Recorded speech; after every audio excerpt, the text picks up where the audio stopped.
Bonjour, on va tout de suite dans le Dakota du Nord pour parler d'immobilier avec Christophe Ecker qui est le fondateur de US Oil Invest, une société française qui s'intéresse à l'immobilier dans le Dakota du Nord. Absolument. Christophe, bonjour. Bonjour. Mais qu'est-ce qui vous a pris ?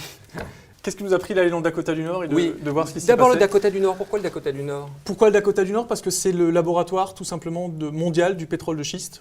Le pétrole, vous le savez, c'est ce qu'on extrait là, de cette roche qui est là, donc qui s'appelle donc le schiste communément. C'est en réalité la roche-mère.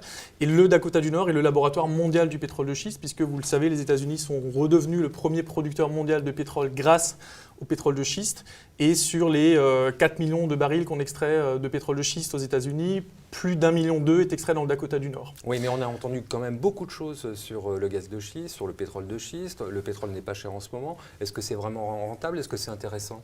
Ça l'est toujours. Ça l'est toujours et c'est là où finalement les anticipations des marchés sont décorrélées de la réalité, puisqu'on se rend compte aujourd'hui dans le Dakota du Nord qu'on peut extraire des barils de pétrole à 25-30 $ le baril, ce qui est absolument... Vous l'avez vu ça, vous en êtes sûr ? Ah, complètement, on l'a vu, on y va toutes les 6 semaines, on y était encore courant du mois de mai. Quand on y va, on est à la rencontre vraiment des acteurs qui font cette révolution du pétrole de schiste, puisque c'est une économie aux États-Unis qui est extrêmement atomisée, donc on peut rencontrer des petits acteurs dans ces différentes sociétés-là.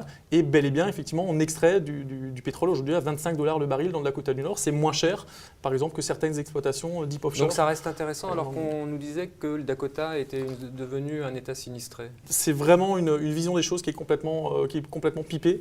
Il y a bel et bien eu de la réorganisation dans l'industrie et donc également dans toute l'économie du Dakota du Nord, puisque là où auparavant 9 comtés dans le Dakota du Nord produisaient du gaz et du pétrole, aujourd'hui il y en a toujours 9, mais on s'est rendu compte que les acteurs se sont focalisés sur les 4-5 zones dans lesquelles qui sont les plus prolifiques et dans lesquelles on extrait le baril au prix le moins élevé. En l'occurrence, celle dont je vous parle, avec un niveau de prix d'environ 25 $. Et c'est précisément là que nous allons investir avec US Oil Invest pour justement ne pas faire d'erreur quant au plan d'investissement des compagnies pétrolières à 5-10 ans. Mais justement, vous ne vous intéressez pas au pétrole, vous vous intéressez à l'immobilier. À l'immobilier. En fait, l'idée, c'est de s'approprier un précepte qui disait qu'à l'époque de la ruée vers l'or, c'est pas celui qui était au fond du trou qui faisait fortune, c'est celui qui fabriquait les pelles. Donc l'idée, c'est de s'intéresser à tout ce qui est périphérique à l'industrie. Mais concrètement, qu'est-ce que vous faites ?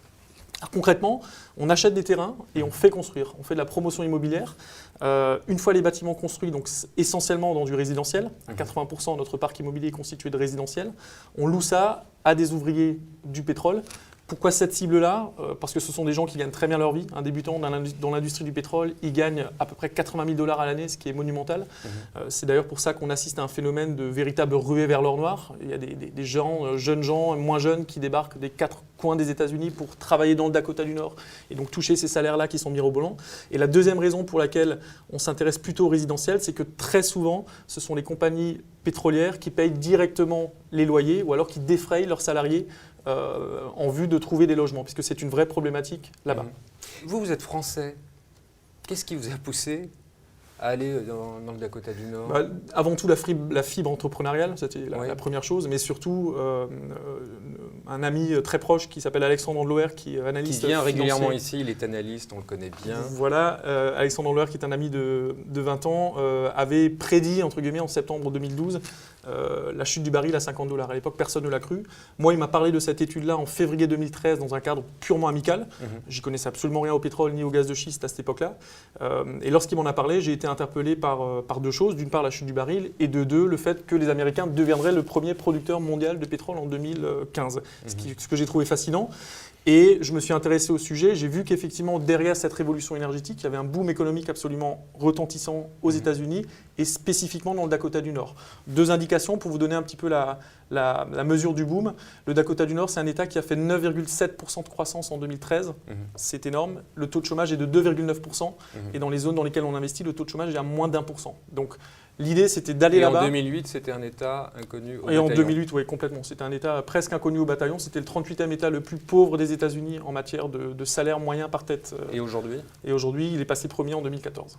Bon, pour terminer très vite, vous n'êtes pas le seul. J'imagine qu'il y a plein d'Américains qui s'intéressent à l'immobilier, qui sont jeunes et qui ont eu la même idée que vous. Donc vous devez déjà être très très nombreux à planter Oui, le décor là-bas. on est tout sauf les premiers, on est tout sauf les plus gros non plus, puisqu'il y a de très très gros acteurs qui investissent, notamment des très gros fonds d'investissement américains. Nous, on a deux arguments différenciants. Le premier, c'est que Alexandre Handloer, intervenant en tant que consultant dans la stratégie du US Oil Invest, on est parfaitement en mesure d'anticiper les besoins des compagnies pétrolières et de leurs ouvriers en matière de logement sur les 5-10 prochaines années. Donc on a une vraie visibilité et une vraie stratégie d'investissement qui est d'accompagner le mouvement des compagnies pétrolières. Le deuxième élément différenciant, c'est qu'on essaye d'apporter, et on le fait d'ailleurs, on apporte réellement une French touch, entre guillemets, dans l'architecture des biens qu'on construit là-bas. Parce que 80% du parc immobilier qui est en train de se constituer est absolument banal, pour ne pas dire médiocre parfois. Donc nous, on apporte vraiment autre chose avec une touche architecturale différente et qui plaît beaucoup. Christophe, merci beaucoup pour toutes ces explications. Merci à vous.